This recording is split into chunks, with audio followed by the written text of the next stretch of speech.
started? Yep. All right, welcome everybody. Go ahead and call us to order. First thing on the items list is to get a roll call, find out who's here. So, let's start with that. Okay, Kenyon Shaw. Present. Okay. Sarah Vagopian. Nate Boggs. Chloe Brown. Here. Okay. Trinity Buchanan. Here. Okay. Alex Lopez. Here. Okay. Peyton Knopf. Here. Okay. Excellent. So 2.01, we're going to talk about approving agenda. Hopefully you all got this in your email and took a peek at it. If not, it's okay because we're about to go over all this in detail. So do I have a motion to approve consent of the agenda for tonight? I'll approve it. We got a motion, we have a second. I'll second it. Excellent. All those in favor say aye. Aye. Okey-doke, it is approved. We do the same thing with minutes, there should be in your email as well. If you weren't here last month, you can check out what we did last month. So we have a motion to approve the minutes for last month's meeting. I make a motion to approve the minutes for last. Motion, do we have a second? I second. And all those in favor? Aye. Alright, excellent. Moving right along, we have the strategic plan for City of College Place. Do we do this yearly? Yeah, so this is completed every year. The base of this plan was established in 2017 through a fairly extensive public process, and then every year we go through it with the various advisory commissions and city council to see if anything needs to be added, omitted, or changed. Just a little review on this document. This pretty much states what the city's all about. So it has the mission, values, vision, and then it has various themes and goals across all departments. So you can see this document here on the projector. So it's broken up into essentially key subject areas. So resource development, so basically the money used to provide services, cooperation and connection, that means in essence organizations partnering with each other to essentially get programs done. Infrastructure investment, that boils down to putting funds toward replacing your water, sewer, and stormwater lines.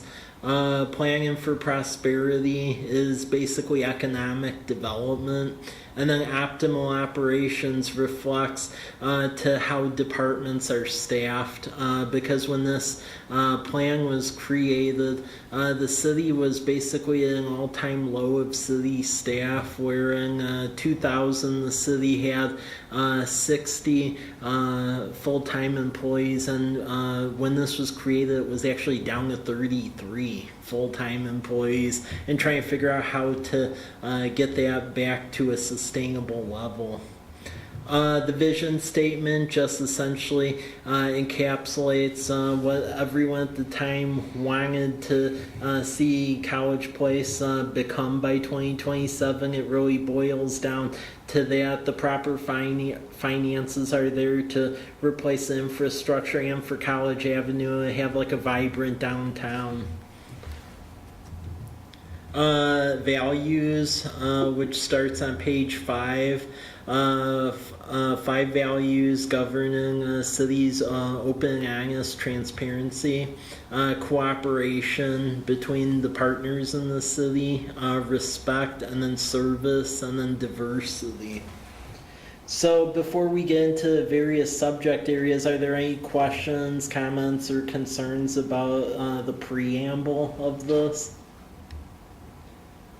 I'm just curious where we are with city employees now.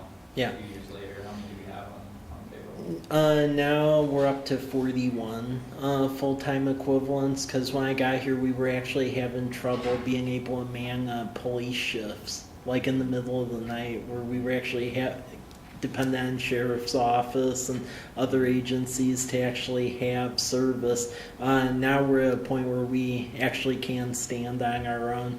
The only thing that is of difficulty is the fire department right now. Fire department and public works. Fire department, we added that ambulance service.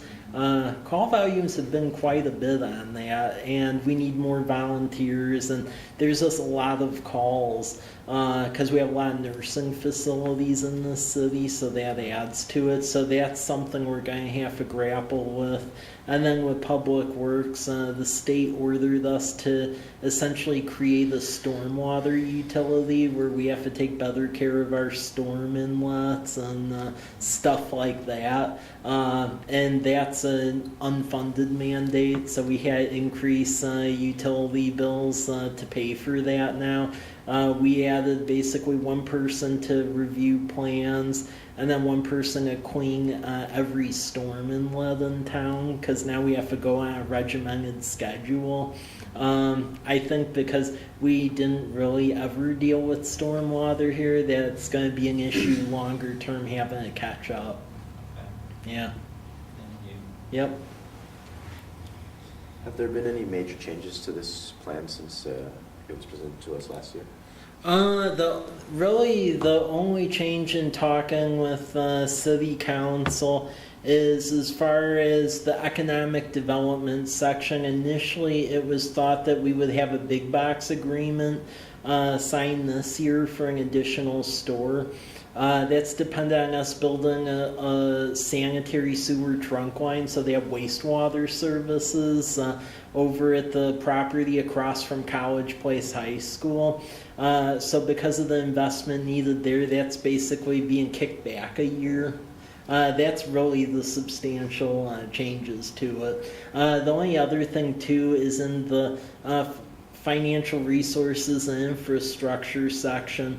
There was mention about a transportation benefit district starting this year, which is basically a fee for getting roads repaired. Because right now, while we do take good care of our main arterial roads because of grants, all the local roads here you cannot get a state grant for. So the local roads are actually on a 200-year replacement schedule right now.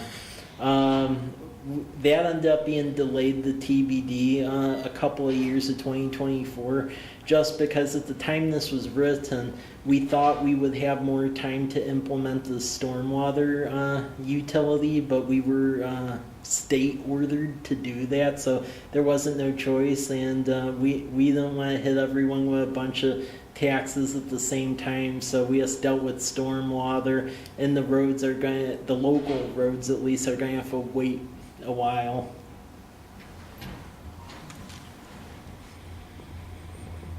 All right, are we on to Yeah. 3.02?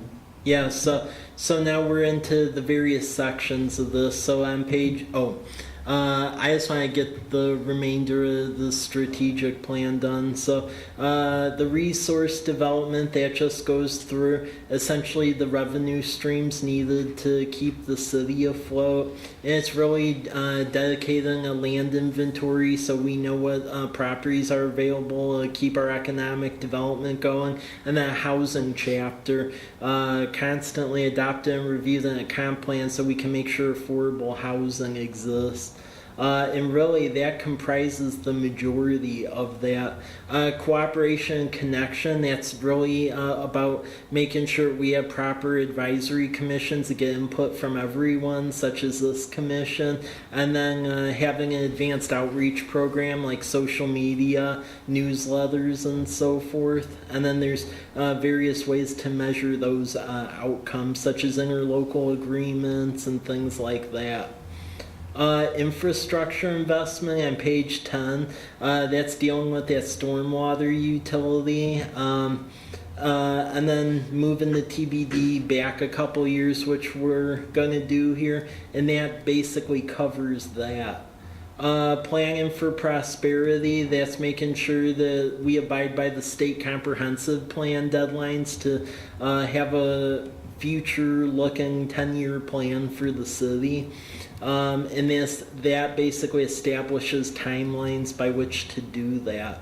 And then the last part is optimal operations, and that's making sure that we essentially meet the criteria for the various governing agencies, whether it be for police, fire, or public works, to appropriately staff the said departments, and then use GIS, because historically the city didn't really have much mapping, but now we're developing that. So that encapsulates the strategic plan. Okay, thank you. Yep. So next item on the agenda is the economic development activity for January 2019. Okay. Thank you. With this item, this essentially just goes over the various businesses that are looking establishing a location here in College Place. Ones that are named are ones where we don't really have like a non-disclosure agreement. What that means is sometimes your bigger businesses, they want staff to sign an agreement where you won't disclose that they're looking at your area until they actually obtain the land. So in the cases where non-disclosure agreements are in effect, you basically have to assign those projects like an abbreviation or something that connects back to what the business is. As far as businesses that are establishing here, the Happy Wanderer opened this weekend. The Mexican restaurant over at 12th and College Avenue is really good.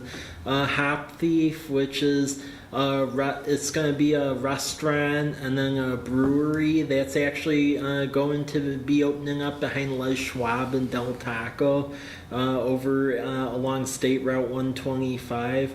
And then there's actually a couple of hotels and then a sit-down restaurant and other things that are looking at establishing here, as well as a very good-sized grocery and general merchandise store across from the high school. As far as residential, there's a number of subdivisions going on right now at the end of Whitman, right behind Wall Wall Valley Academy. The Homestead subdivision, that's wrapping up, so there'll be about 40 more homes in there. And then there's another new development that is about ready to break ground called Villages at Fort Wall Wall behind Home Depot. And that's going to be 180 units of high-end apartments with a clubhouse and a swimming pool and stuff like that. And then there's a bunch of apartments that'll be going in on C Street just to the west of Home Depot, and then across from Wenzel Nursery on Spitzenberg. So yeah, there's quite a bit of economic development activity going on in College Place right now, and a lot of it's starting to heat up since the town center opened up. Oh, right. So that 180 unit thing, is that going to be in the space across from Home Depot, the big open field? Yeah. Okay. Yep. So it's not going to be like a boutique plaza center?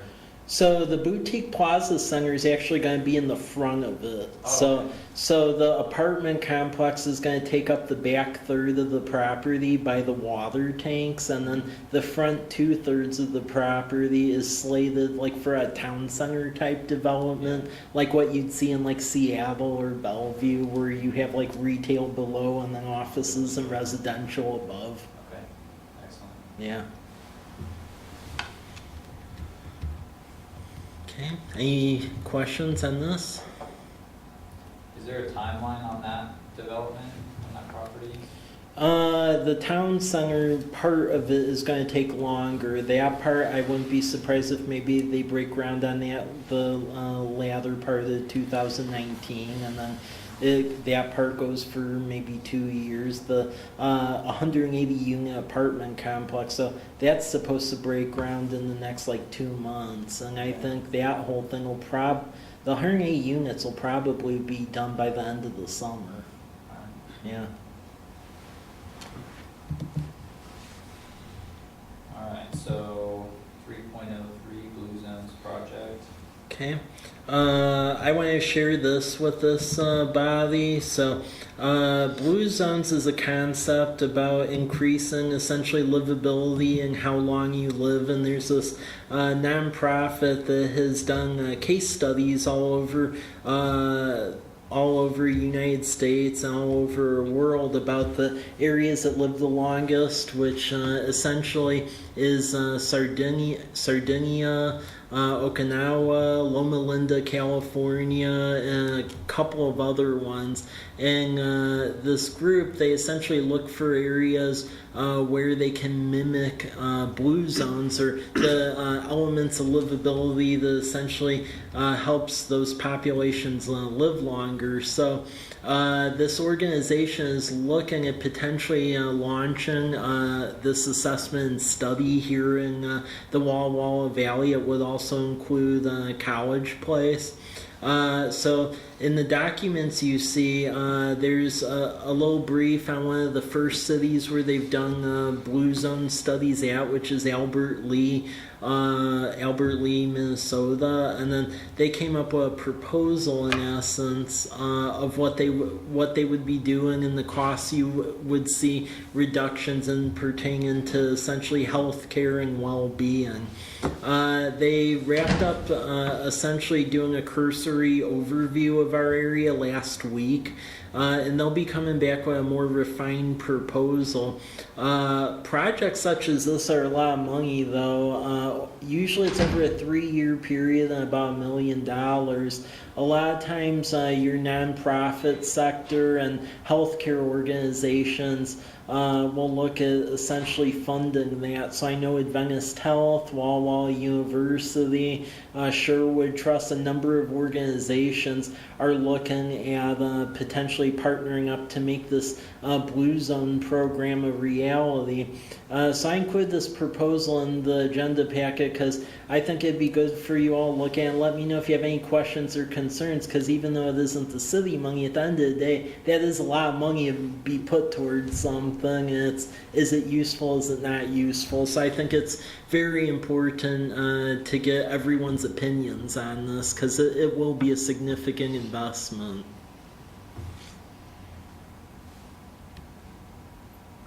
And they have a Blue Zone website too, so. Yeah, I know the university's fully supporting it. They've added a department with reference to that called the Humanities Department, something like that. And they're pretty interested in getting that going because I think it draws a lot of Adventists just because Loma Linda is also an Adventist community and just kind of like they'd be living longer than everybody else. So. Yep. Good. So I'm excited about that. Are we ready to go on to new business? Yep. All right. So new business 4.01 recreation programming. Okay. Thank you. So, as you all know, this has been a subject matter we've been looking at for a while about establishing essentially a recreation program here in College Place, and we have a Whitman Fellow who's been going over essentially some best practices from other comparable communities, and that's what this brief slideshow is, where it just goes over, in essence, what communities that are very similar to us have, and then also how do they market and then fund the said activities. So Liberty Lake, they're quite comparable, about 7,600 people, and we have about 9,560, but they have sports leagues, and they also charge reservation fees, and they market through the city website and Facebook page. But they actually have a comprehensive rec program. Airway Heights, they have youth sports and a rec center building, and then they partner with the school districts and their local Kiwanis Club to put on activities, and that has population of 8,200. Cheney has Eastern Washington University, and they're about 12,500, and they have a variety of youth sports, and then all of that's funded through general fund registration fees, and then they market through social media and partner with local dentist offices, the Spokane Parks Foundation, and then their local downtown association. West Richland, they're probably the biggest of the comparables, and they do have some youth sports leagues, but not to the same extent you would think given how much bigger they are. They do market through social media, but it's mainly just funded by registration fees. Prosser, they have a population of just shy of 6,000, and they have seasonal events and youth sports leagues, and they're funded through the registration fees. There is no general fund subsidy. Toppenish they have a population of just shy of 9,000, so they're pretty close to our general population. They actually have the most extensive of recreation programs. They have extensive youth sports programs. They also are the only one that actually have a full-time park and recreation director, where that position is split between the school district and then the city as far as the salary. And they just have a very advanced program that's funded by general fund, and then also the recreation fees as well. Union Gap, they have a population of 6,000. The surprising thing is that in the recession, they actually cut their entire park and recreation program. So per se, the city doesn't really have anything right now, and they've not instituted that back. Ephrata, that has population of 7,600, and they have youth sports leagues, and that's funded through registration fees, and then they market on social media. And then Clarkston, they have the leagues, and that's just registration fees, not general fund subsidy, and that's a population of 7,200. And then Othello, they are just shy of our population. They have the youth sports leagues as well as the swimming pool, and that's mainly just through registration fees. And then they have volunteer coaches. So those are comparables that we're looking at. The Whitman Fellow is essentially obtaining budgetary information from all of these programs. And then by the end of the spring, we're going to have a full report that essentially we can provide to Park Board, this committee, and then also City Council to decide where to go from here. Ultimately, the program that looks like it's most put together is that Toppenish program, since they actually have staff support for it. I don't know if you have any comments or questions on this. Maybe you've heard of what some of these other cities have done, or if you have friends that have been in any of these programs, but these are ones we're looking to benchmark against. Any questions? No? All right, let's take it on over to 4.02, College Avenue Traffic Assessment. Okay. So this item has been an issue since I got hired here. So when the street was rebuilt, not everything was incorporated into it, and that has caused problems for some residents, business owners, and in general, the community. So City Council basically made the recommendation to go do a traffic assessment, because the issue at hand is that when College Avenue was redone a couple of years ago, there used to be quite a few parking stalls between 4th and 12th Street, and a lot of that was taken out for those left turn lanes. And the traffic pattern is like this weird serpentine snake pattern, where you really can't go straight, and it seems like half the time people don't really pay attention to the lines anyhow. And in addition to that, even though the road is a bike route, when this road was reconstructed, the interesting thing is they made wider sidewalks, but they didn't include like bike lanes into it. So there's a lot of conflict. So I'm as curious as part of the constituency that uses the road. What are some issues that you all see with College Avenue, pretty much from the top of the hill over at 13th all the way up to Rose Street, that we should be looking at? I mean, from my perspective, I never park there. Mhm. So I prefer having a left turn lane just because it's easier for me to get across traffic. Okay. But again, I'm not really somebody who uses any of those businesses or needs to park there at any time. It is kind of strange though, because you have to sort of go a little bit left and a little bit right Mhm. where you're going, but. Yeah. I think I can see how it can be an issue for people who have to park in the more congested side streets as opposed to on College Avenue, which is a little bit wider. So I think it would be nicer to have a little bit more parking if it means getting rid of the left turn lanes, because it also is kind of hazardous to have people kind of, like you said, they don't really pay attention to the lines and they're just kind of all over the place. Yeah. Yeah. Yeah, I know that some of our buses have actually had a lot of trouble going through College Ave with the people parking on the sides. Like, we've had a few accidents, actually. Hmm. I definitely think parking's an issue. I just know from driving down that road, because that's how I get home every day, especially in front of like the post office and stuff, people don't park in like the parking places, so you have to like swerve around them and then you go in the other lane and it's kind of crazy sometimes.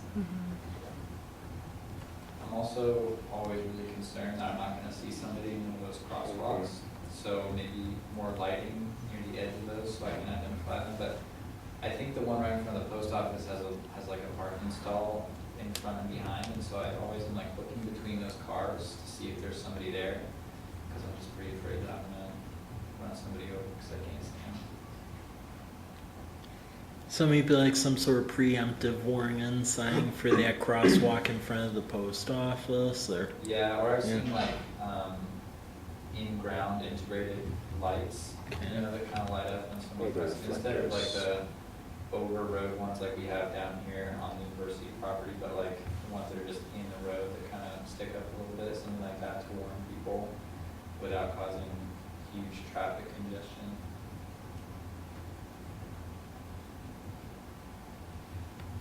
On the flip side, on those corners where there is the left turn lanes, since people can't park there, it does improve visibility for if Mhm. you're coming out of, say, like 6th Street, if you're coming there and you're trying to look both ways, you can see a little bit further down the road, whereas when there's parking there, sometimes there'll be a car in your way and you can't see, which could lead to accidents. and then what about the lighted crosswalks at the Wall University campus? Is there any issues with those? Oh yeah, Yeah.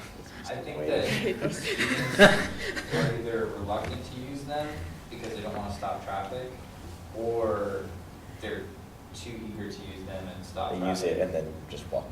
Yeah. Yeah, they just press it and then they think they have the green light, and then they end up making the light red for a lot of cars that, now as a driver, once I see that they're off the road, I just go. I don't like consider it a red light, but I think a lot of people get frustrated, especially at rush hour when everyone's crossing the street to get to the cafeteria, like around 12 o'clock. It gets nuts. Like, people are just kind of piled up there and they just get stuck because the pedestrians don't know when to stop going and those cars don't really know when, and so it gets kind of crazy. I don't really know what the solution to that is. I think that the lights sort of keep it from being used as a standard crosswalk, which I think a standard crosswalk would be a little more effective traffic-wise. And then another concern I've noticed is the pavement on those crosswalks Mhm. is far more slippery than Yeah. like asphalt, and so that becomes worrisome, like both as you're crossing and then also thinking about trying to stop on those if you have to, like you're not really going to be able to as a driver. Granted, if you tried stopping at that point, you're probably too late, but it's still just a little bit worrisome that portion of it is so slippery in so many different conditions. That's something that I've heard people express as well. What about in general, the stoplight timing, like at 4th, Whitman, and 12th? Have you all noticed any issues? No? Okay. So over like,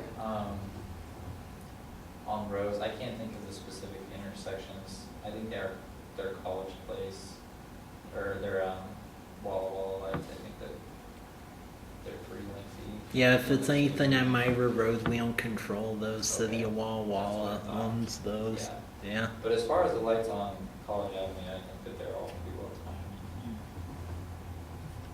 And then, what is everyone's thoughts as far as the whole bike issue on College Avenue? Is there an issue with that, or is there not, or?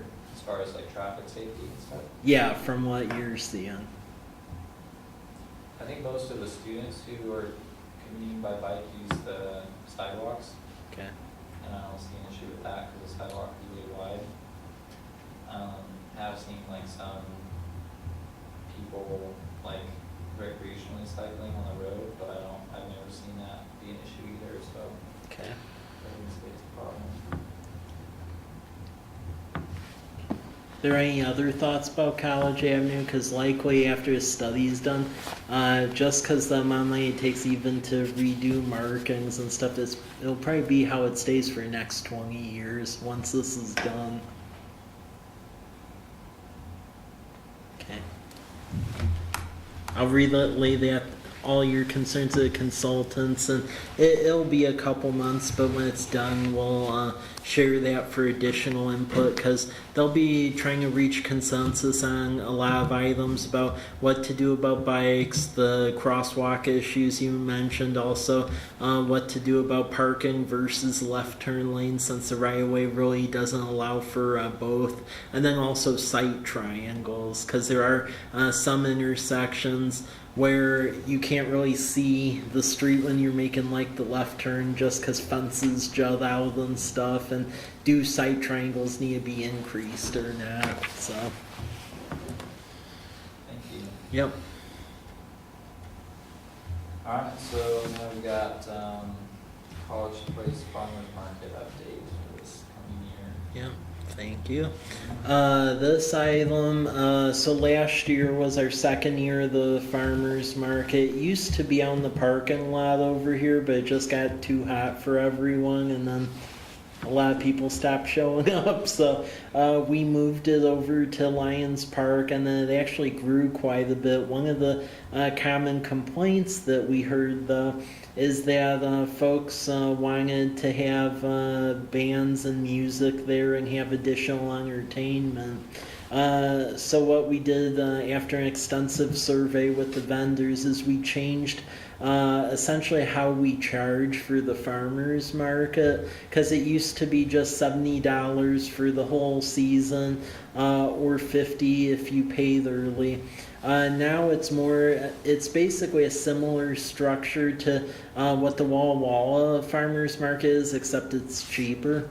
So there's a membership fee of $50 per year. And then essentially there's a daily fee beyond that for standard space of $10 per event. And all money made from this event goes to essentially this year actually help fund musicians and entertainment, because that was the common complaint of last year.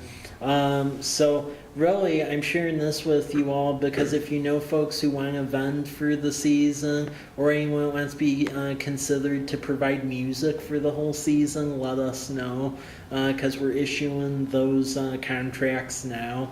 The other big difference is that it's going to go longer as well. A common complaint we heard was that there was a lull between the farmers market and then when we had those movies at the park events, and also people getting off work. So starting this year, the event will go from 4 to 8 p.m. as opposed to ending at 7.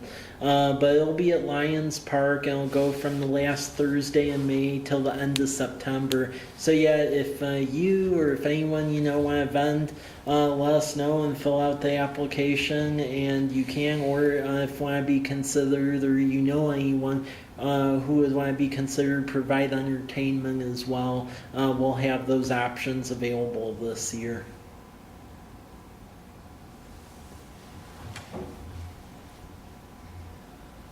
All right, so do we have a motion to adjourn? I make a motion to adjourn the meeting. All right, do we have a second? I'll second that. Excellent. All those in favor say aye. Aye. All right, and we are adjourned. Thanks, everybody. Okay,